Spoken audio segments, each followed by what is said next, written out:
ഈശോ മിശിഹായ്ക്ക് സ്തുതിയായിരിക്കട്ടെ. ജൂലൈ 10 ബുധൻ. വിശുദ്ധ കുർബാന മധ്യേ നമ്മൾ വായിക്കുന്ന സുവിശേഷ ഭാഗം വിശുദ്ധ ലൂക്കായുടെ സുവിശേഷം 12-ാം അധ്യായം 41 മുതൽ 48 വരെയുള്ള വാക്യങ്ങളാണ്. ലൂക്കായുടെ സുവിശേഷം 12-ാം അധ്യായം 41 മുതൽ 48 വരെയുള്ള വാക്യങ്ങൾ. ഇന്ന് സുവിശേഷം കൂടാതെ ലേഖനം, തിമോത്തിയോസിന് എഴുതിയ 1-ാം ലേഖനമാണ് ഇന്ന് നമുക്ക് സഭ വായനയ്ക്കായിട്ട് നൽകിയിരിക്കുന്നത്.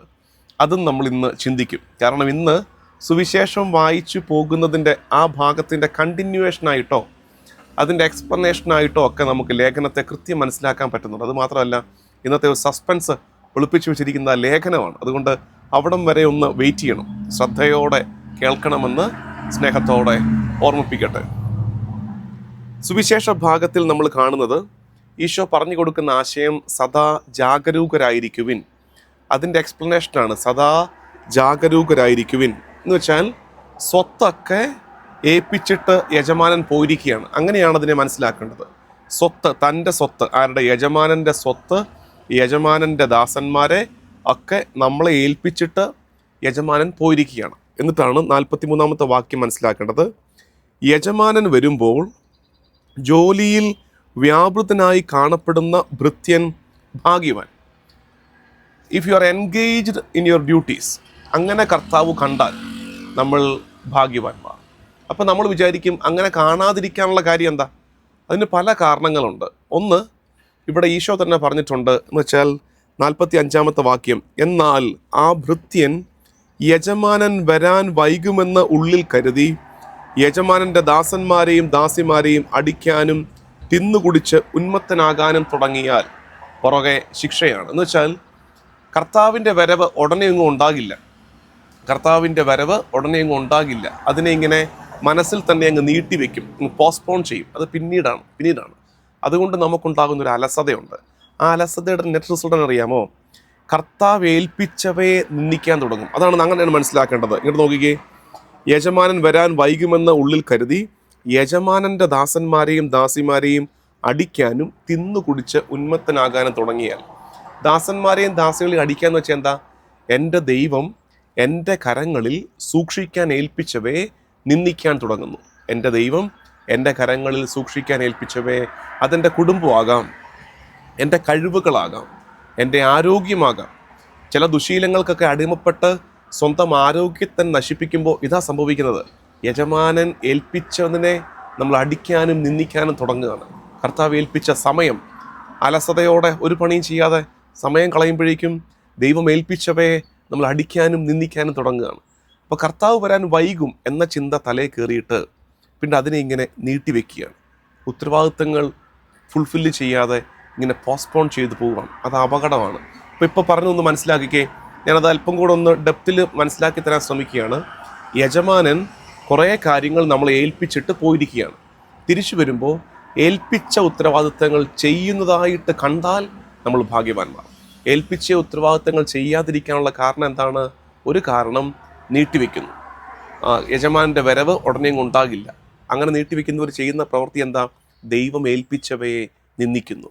ദൈവം ഏൽപ്പിച്ചവയെ, ശരിക്കും നമ്മുടെയൊക്കെ ജീവിതത്തിൽ അങ്ങനെ ഒരു അപകടമുണ്ട്. നമ്മുടെ കുടുംബത്തെ ശ്രദ്ധിക്കാതിരിക്കാൻ, നിന്ദിക്കാൻ നമുക്ക് അവകാശമില്ല. കാരണം എന്താ? കർത്താവ് തന്നതാണ്. നമ്മുടെ സമയം പാഴാക്കി കളയാൻ നമുക്ക് അവകാശമില്ല. കാരണം ഈ ആയുസ് കർത്താവ് തന്നതാണ്. നമ്മുടെ സമ്പത്ത് വെറുതെ ദുർവ്യയം ചെയ്ത് കളയാൻ, ദൂർത്തടിച്ച് കളയാൻ നമുക്ക് അവകാശമില്ല. കാരണം എന്താ? കർത്താവ് ഏൽപ്പിച്ചതാണ് നമുക്ക് ആ സമയം. നമ്മുടെ ആരോഗ്യത്തെ ശ്രദ്ധിക്കാതെ നശിപ്പിച്ച് കളയാൻ നമുക്ക് അവകാശമില്ല. കാരണം എന്താ? കർത്താവ് സൂക്ഷിക്കാൻ നിന്നെ വിശ്വസിച്ച് നിന്റെ കരങ്ങളിൽ ഏൽപ്പിച്ചതാണ് നിന്റെ ആരോഗ്യം, നിന്റെ ശരീരം. അതുകൊണ്ട് ആ ശ്രദ്ധ ഉണ്ടാകണം. രണ്ടാമത്തെ ഒരു അപകടം നമുക്ക് സംഭവിക്കുന്നതെന്നറിയാമോ? ഈ കർത്താവ് ഏൽപ്പിച്ച ഉത്തരവാദിത്തങ്ങളെ സ്നേഹിക്കുന്നില്ല. കർത്താവ് ഏൽപ്പിച്ച ഉത്തരവാദിത്തങ്ങളെ സ്നേഹിക്കാത്തവർ മറ്റു പലതിലേക്കും ശ്രദ്ധ മാറും. ഞാനൊരു വാക്യം പഠിപ്പിക്കാം. ആ വാക്യം പ്രാർത്ഥിക്കണം. എന്നറിയാമോ? Love what you do and do what you love. Love what you do. നീ ചെയ്യുന്നതിനെ സ്നേഹിക്ക്, നീ ചെയ്യേണ്ടത്, നീ സ്നേഹിക്കുന്നത് ചെയ്യ്. നീ ചെയ്യേണ്ടതിനെ സ്നേഹിക്കുകയും സ്നേഹിക്കുന്നത് ചെയ്യുകയും നിനക്കിഷ്ടമുള്ളത് ചെയ്യുകയും ചെയ്യുക. നീ ചെയ്യേണ്ട കാര്യങ്ങളെ ഇഷ്ടപ്പെടുക, ഒപ്പം ഇഷ്ടപ്പെടുന്നതിനെ ഇഷ്ടപ്പെടുന്ന കാര്യങ്ങൾ ചെയ്യാനും ശ്രമിക്കുക. ഇനി പ്രാർത്ഥിക്കണം അറിയാമോ, കർത്താവേ ഇത് രണ്ടും ഒന്നായിരുന്നെങ്കിൽ എന്ത്, ഞാൻ ചെയ്യേണ്ടവ തന്നെയായിരുന്നു എൻ്റെ ഇഷ്ടങ്ങളെങ്കിൽ പിന്നെ ജീവിതം എളുപ്പമാണ്. നമുക്ക് പലപ്പോഴും പറ്റുന്ന അപകടം, നമ്മൾ ചെയ്യേണ്ട കാര്യങ്ങളും നമ്മൾ ഇഷ്ടപ്പെടുന്ന കാര്യങ്ങളും രണ്ടായി കിടക്കുകയാണ്. അപ്പോൾ എന്ത് പറ്റും, ചെയ്യേണ്ട കാര്യങ്ങൾ കുറച്ച് ചെയ്ത് വെച്ചിട്ട് ഇഷ്ടപ്പെടുന്ന കാര്യങ്ങൾ ചെയ്യാൻ വേണ്ടി നമ്മൾ ബ്രേക്ക് എടുക്കും. അങ്ങനെ വരുമ്പോൾ ചെയ്യേണ്ട കാര്യങ്ങൾ അവിടെ കിടക്കും. എപ്പോഴും പ്രാർത്ഥിക്കേണ്ടത്, കർത്താവേ ഞാൻ ചെയ്യേണ്ട കാര്യങ്ങളും ഞാൻ ഇഷ്ടപ്പെടുന്ന കാര്യങ്ങളും ഒന്നായിരുന്നെങ്കിൽ. ഇപ്പോൾ കർത്താവിൻ്റെ സുവിശേഷം പ്രസംഗിക്കുക, അത് ഞാൻ ചെയ്യേണ്ട കാര്യമാണ്, അത് തന്നെയാണ് ഇഷ്ടപ്പെടുന്നതെങ്കിലോ പിന്നെ മടുപ്പില്ല, പിന്നെ ഫുൾ ടൈം അതിൽ എൻഗേജ്ഡ് ആകും. എന്നെ ഏൽപ്പിച്ച് എൻ്റെ കുടുംബത്തെ ശ്രദ്ധയോടെ പരിപാലിക്കുക, അത് ഞാൻ ചെയ്യേണ്ട കാര്യമാണ്.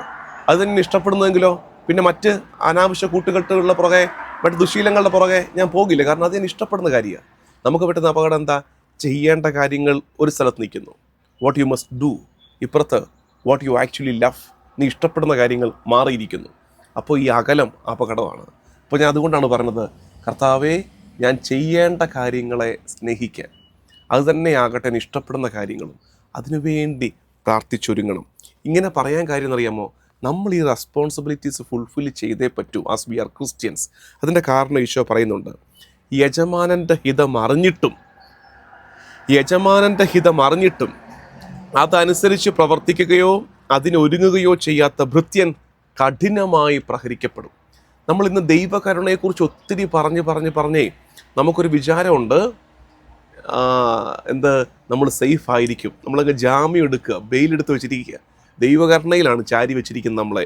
ഇതിലും വ്യക്തമായിട്ട് എങ്ങനെയാണ് പറഞ്ഞു തരേണ്ടത്, യജമാനൻ്റെ ഹിതം അറിഞ്ഞിട്ടും, അതായത് ഞാൻ ചെയ്യേണ്ട നന്മ ഏതാണെന്ന് അറിഞ്ഞിട്ട്, ഒഴിവാക്കേണ്ട തിന്മ ഏതെന്ന് അറിഞ്ഞിട്ട് അതനുസരിച്ച് പ്രവർത്തിക്കാതെ അതിന് വിപരീതമായി പ്രവർത്തിച്ചാൽ അങ്ങനത്തെ ഭൃത്യൻ കഠിനമായി പ്രഹരിക്കപ്പെടും. എന്നാൽ അറിയാതെയാണ് ഒരുവൻ ശിക്ഷാർഹമായ തെറ്റ് ചെയ്യുന്നതെങ്കിൽ അവൻ ലഘുവായേ പ്രഹരിക്കപ്പെടുകയുള്ളൂ. ഒരു പക്ഷേ ഇതര മതസ്ഥരെയൊക്കെ നമ്മൾ മനസ്സിലാക്കേണ്ടത് അങ്ങനെയാണ്. ചിലപ്പോൾ അവർ പല കാര്യങ്ങളും ചെയ്യുന്നത് may be out of ignorance, അവർക്ക് അറിഞ്ഞുകൂടായിരിക്കും. നമ്മളോ ദൈവിക രഹസ്യങ്ങൾ വെളിപ്പെട്ട് കിട്ടിയ നമുക്ക്, ദൈവിക രഹസ്യങ്ങൾ കർത്താവിൻ്റെ മനസ്സ് വെളിപ്പെട്ട് കിട്ടിയ നമുക്ക് ഓപ്ഷനില്ല, അത് ചെയ്തേ പറ്റൂ. അതിൻ്റെ കൺക്ലൂഷനാണ് ഈ അവസാനം പറയുന്നത്. അവസാനത്തെ ആ വാക്യം അടിവരയിട്ട് ധ്യാനിക്കേണ്ടതാണ്. ഇങ്ങനെയാണ് പറയുന്നത്, അധികം ലഭിച്ചവനിൽ നിന്ന് അധികം ആവശ്യപ്പെടും, അധികം ഏൽപ്പിക്കപ്പെട്ടവനോട് അധികം ചോദിക്കും. അധികം ലഭിച്ചവനിൽ നിന്ന്, നമ്മൾ അങ്ങനെയാണ്, അധികം ലഭിച്ചവരാ ദൈവത്തിൽ നിന്ന്. അധികം ലഭിച്ചവരിൽ നിന്ന് അധികം ആവശ്യപ്പെടും, അധികം ഏൽപ്പിക്കപ്പെട്ടവരോട് അധികം ചോദിക്കും. നമുക്ക് ഒത്തിരി കർത്താവ് തന്നിട്ടുണ്ട്, അതുകൊണ്ട് തന്നെ കർത്താവ് അധികം ചോദിക്കും, പ്രതീക്ഷിക്കുന്നുണ്ട് കർത്താവ്. പ്രിയമുള്ളവരെ, ഈ ഭാഗം മനസ്സിലായെന്ന് വിചാരിക്കുന്നു. ഇതൊരൊറ്റ സ്ട്രെച്ചിലാണ് നമ്മളതിനെ ധ്യാനിച്ചെടുത്തത്.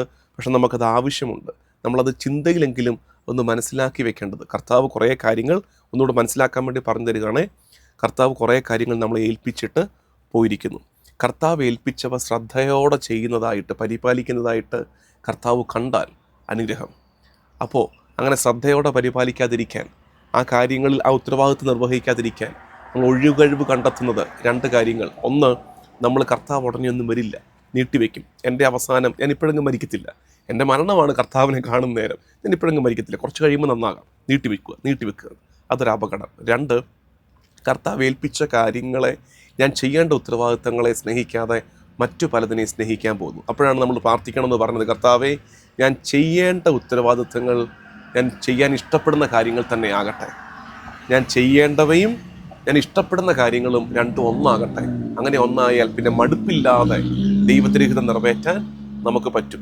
നമ്മൾ കൂടുതൽ ശ്രദ്ധിക്കണമെന്ന് പറയാൻ കാര്യം എന്താ, അധികം ഏൽപ്പിക്കപ്പെട്ടവരാണ്, നമുക്ക് കാര്യങ്ങൾ അറിയാം, നമ്മൾ പഠിച്ചിട്ടുണ്ട്, അതുകൊണ്ട് നമുക്കിനി ഒഴികഴിവില്ല. അധികം ഏൽപ്പിച്ചവരിൽ നിന്ന് കർത്താവ് അധികം ചോദിക്കും എന്നോർക്കണേ. നമുക്ക് ചിലപ്പോൾ ഇതിനകത്ത് മടുപ്പൊക്കെ വരും.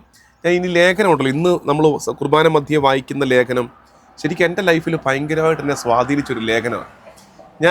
നിങ്ങൾക്കറിയാം, ഇങ്ങനെയൊക്കെ പറഞ്ഞു തരും, ഇങ്ങനെ ഓൺലൈൻ മീഡിയയിൽ കൂടെയും യൂട്യൂബിൽ ഫീഡ് മൈ ഷിപ്പിൽ കൂടെയും അല്ലെങ്കിൽ മറ്റ് ചാനലുകളിലൂടെയോ അല്ലെങ്കിൽ ഏതെങ്കിലും ഇപ്പം നേരത്തെ അറിയാവുന്ന പോലെ കാനഡയിൽ പല പള്ളികളിൽ സുവിശേഷം പറഞ്ഞുകൊണ്ടിരിക്കുകയാണ്. ഇങ്ങനെയൊക്കെ പോയി പറയുമ്പോഴും എൻ്റെ ഉള്ളിൽ കുറച്ച് ടെൻഷൻസൊക്കെ ഉണ്ട്, സ്വാഭാവികമായിട്ടും ഉണ്ടാകുന്നതാണ്. കർത്താവ് ഇങ്ങനെയൊക്കെ പറയാൻ ഞാൻ ആളുണ്ടോ, എനിക്കതിനുള്ള പ്രായവും പക്വതയൊക്കെ ആയോ എന്നൊക്കെ ചിലപ്പോൾ ചിന്തിക്കും. ചിലപ്പോൾ അങ്ങനെ ക്രൈസിസ് ഒക്കെ വരും. ഞാനിതിനുള്ള ആളുണ്ടോ എന്നൊക്കെ ചിലപ്പോൾ ചിന്തിച്ചു പോകും. ഒരു തവണ ഞാൻ അങ്ങനെ, കാരണം ഞാനിപ്പം ആയിട്ടില്ല, കുറച്ചുകൂടെ കാലം കഴിഞ്ഞിട്ട് സുവിശേഷമൊക്കെ പറയാൻ തുടങ്ങാം, ഒന്ന് ഒതുങ്ങിയിരിക്കാം എന്നൊക്കെ വിചാരിച്ചിരുന്നൊരു സമയത്ത് എന്നെ ഇൻസ്പയർ ചെയ്ത ഒരു ബൈബിൾ ഭാഗമാണിത്.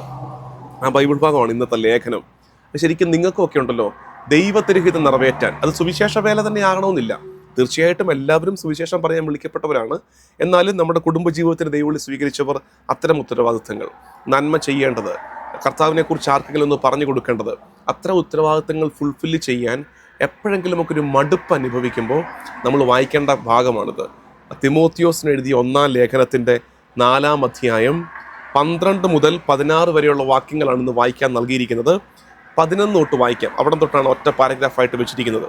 നിങ്ങളത് എനിക്കുണ്ടായ ക്രൈസിസിൻ്റെ പശ്ചാത്തലത്തിൽ വായിക്കുമ്പോൾ കുറേ കൂട്ടം നിങ്ങൾക്ക് മനസ്സിലാവും. നിങ്ങളുടെ ലൈഫുമായിട്ട് ബന്ധപ്പെട്ടും അത് വായിക്കുക.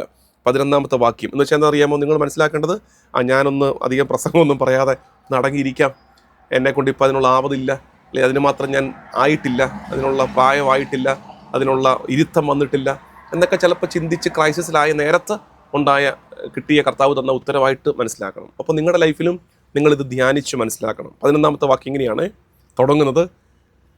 പഠിപ്പിക്കണോ വേണ്ടയോ, പ്രസംഗിക്കണോ വേണ്ടതെന്ന് വെച്ചിരിക്കുകയാണ്. അപ്പോഴാണ് കർത്താവ് 11-ാം വാക്യത്തിൽ പറയുന്നത്, ഈ പറഞ്ഞവയെല്ലാം നീ അധികാരപൂർവ്വം പഠിപ്പിക്കുക. അടുത്ത വാക്യം 12-ാമത്തെ വാക്യം, ആരും നിന്റെ പ്രായക്കുറവിൻ്റെ പേരിൽ നിന്നെ അവഗണിക്കാൻ ഇടയാക്കരുത്. എന്തായിരുന്നു എൻ്റെ സംശയം? അതിനുള്ള ഉത്തരം നേരെ കിടക്കുന്നു. അടുത്തത്, വാക്കുകളിലും പെരുമാറ്റത്തിലും സ്നേഹത്തിലും വിശ്വാസത്തിലും വിശുദ്ധിയിലും നീ വിശ്വാസികൾക്ക് മാതൃകയായിരിക്കുക. 13-ാം വാക്യം, ഞാൻ വരുന്നതുവരെ. നമ്മൾ സുവിശേഷത്തിൽ കണ്ടതെന്താ? യജമാനൻ വരുമ്പോൾ ജോലി ചെയ്തുകൊണ്ടിരിക്കുന്നതായിട്ട് കാണുന്ന ശിഷ്യൻ ഭാഗ്യപ്പെട്ടവൻ. 13-ാം വാക്യം, ഞാൻ വരുന്നതുവരെ വിശുദ്ധ ലിഖിതങ്ങൾ വായിക്കുന്നതിലും ഉപദേശങ്ങൾ നൽകുന്നതിലും അധ്യാപനത്തിലും ശ്രദ്ധാലുവായിരിക്കണം. വിശുദ്ധ ലിഖിതങ്ങൾ വായിക്കണം, ഉപദേശങ്ങൾ നൽകണം, അധ്യാപനം ടീച്ചിങ് നടത്തണം. 14-ാമത്തെ വാക്യം, പ്രവചന പ്രകാരവും സഭാശ്രേഷ്ഠന്മാരുടെ കൈവപ്പ് വഴിയും നിനക്ക് നൽകപ്പെട്ട കൃപാവരം അവഗണിക്കരുത്. അപ്പം നിങ്ങൾ ദൈവജനം ധ്യാനിക്കേണ്ടത്, നമുക്ക് മാമോദീസായിൽ നൽകപ്പെട്ട കൃപാവരം, തൈലാഭിഷേകത്തിൽ നൽകപ്പെട്ട കൃപാവരം അവഗണിച്ച് കളയരുത്. We all are gifted. കർത്താവിൻ്റെ കൃപയെ സ്വീകരിച്ചവരാണ് ഞങ്ങൾ പൗരോഹിത്യത്തിലൂടെ വീണ്ടും ആ കൃപയ്ക്ക് മേൽ കൃപയായി വീണ്ടും സ്വീകരിച്ചവർ. അതിനെ അവഗണിച്ച് കളയരുത്. 15-ാമത്തെ വാക്യം, ഈ കർത്തവ്യങ്ങളെല്ലാം നീ അനുഷ്ഠിക്കുക, അവയ്ക്ക് വേണ്ടി ആത്മാർപ്പണം ചെയ്യുക. അങ്ങനെ എല്ലാവരും നിന്റെ പുരോഗതി കാണാൻ ഇടയാകട്ടെ. നിന്നെക്കുറിച്ചും നിന്റെ പ്രബോധനത്തെക്കുറിച്ചും ശ്രദ്ധിക്കുക, അവയിൽ ഉറച്ചു നിൽക്കുക. അങ്ങനെ ചെയ്യുന്നത് വഴി നീ നിന്നെ തന്നെയും നിന്റെ ശ്രോതാക്കളെയും രക്ഷിക്കും. കർത്താവ് ഏൽപ്പിച്ച ശുശ്രൂഷ ശ്രദ്ധയോടെ ചെയ്യുന്നത് വഴി നീ നിന്നെ തന്നെയും നിന്റെ ശ്രോതാക്കളെയും രക്ഷിക്കും. എന്നുവെച്ചാൽ കർത്താവിൻ്റെ ശുശ്രൂഷ ചെയ്യുന്നവരും ആ ശുശ്രൂഷയുടെ പങ്ക് പറ്റുന്നവരും രക്ഷ അനുഭവിക്കുമെന്ന്. ഈ ഭാഗം വായിക്കണേ, 2-3 വട്ടം വായിക്കണം. ഒരു 3 വട്ടമെങ്കിലും. എന്നാ ഉണ്ടാകപ്പെട 4-5 വാക്യമല്ലേ ഉള്ളൂ. വായിച്ച് പ്രാർത്ഥിക്കണം. ഹോംവർക്കാണ്. ലേഖന ഭാഗം വായിച്ചു എന്ന് പറഞ്ഞ് കമൻറ്റ് ഇടുന്നത്. ഞാനങ്ങനെ കമൻറ്റ് ഇടണമെന്നൊക്കെ പറയുമ്പോൾ ഞാൻ കാണുന്നുണ്ട് കുറേ പേര് കമൻറ്റൊക്കെ ഇടുന്നത്. നല്ലതാണത്. അതിനകത്തൊരു ഒബീഡിയൻസ് ഉണ്ടല്ലോ, ഒരു അനുസരണമുണ്ട്, ഒരു എളിമപ്പെടലുണ്ട്. അപ്പം മറ്റുള്ളവർക്ക് അത് ഇൻസ്പിറേഷനാണ്. ഇവരൊക്കെ വായിച്ചല്ലോ, എനിക്കും വായിക്കണമല്ലോ എന്നൊരു തോന്നലുണ്ടാക്കും. അതുകൊണ്ട് ഈ ലേഖന ഭാഗം, സുവിശേഷ ഭാഗം നമ്മൾ നിശ്ചയമായിട്ടും ധ്യാനിച്ചു. നിങ്ങൾ ബൈബിൾ വെച്ചായിരിക്കും സുവിശേഷം മിക്കവാറും കേൾക്കാറുള്ളത്, ധ്യാനിക്കാറുള്ളത്. ലേഖന ഭാഗം നമ്മുടെ ഓരോരുത്തരുടെയും കോണ്ടെക്സ്റ്റുമായിട്ട് കുഞ്ഞുങ്ങൾ കർത്താവിനെക്കുറിച്ച് പറഞ്ഞു കൊടുക്കണമെന്നുള്ള ആശങ്കയില്ലേ? കൊച്ചുമക്കൾക്ക് പറഞ്ഞു കൊടുക്കണോ? ഇവിടെ പറയുന്നു, നീ ശ്രദ്ധാപൂർവം പഠിപ്പിക്കുക, നിനക്ക് ലഭിച്ച കൃപയെ മറന്നു പോകരുത്. നീ അങ്ങനെ പറഞ്ഞു കൊടുക്കുമ്പോൾ ആ പറച്ചിൽ വഴി നീ നിന്നെ തന്നെയും നിന്റെ ശ്രോതാക്കളെയും രക്ഷിച്ചു കൊണ്ടിരിക്കുകയാണ് എന്നോർക്കണം. നമുക്ക് പ്രാർത്ഥിക്കാം. കർത്താവും ദൈവമായ ഈശോ മിശിഹായെ, നീ ഏൽപ്പിച്ച ശുശ്രൂഷകൾ, നീ ഞങ്ങളെ ഭരമേൽപ്പിച്ച ഉത്തരവാദിത്തങ്ങൾ, ഞങ്ങൾ ചെയ്യണമെന്ന് നീ ആഗ്രഹിക്കുന്ന കാര്യങ്ങൾ വിശ്വസ്തയോടെ വിശുദ്ധിയോടെ ചെയ്തു തീർക്കുവാൻ ഞങ്ങളുടെ മേൽ നിന്റെ കൃപ ചൊരിയണമേ. നമ്മുടെ കർത്താവ് ഈശോ മിശിഹായുടെ കൃപയും പിതാവായ ദൈവത്തിൻ്റെ സ്നേഹവും പരിശുദ്ധാത്മാവിൻ്റെ സഹവാസവും എന്നും എല്ലാ കാലവും കൂടെ ഉണ്ടായിരിക്കട്ടെ, ഇപ്പോഴും എപ്പോഴും എന്നേക്കും. ആമേൻ.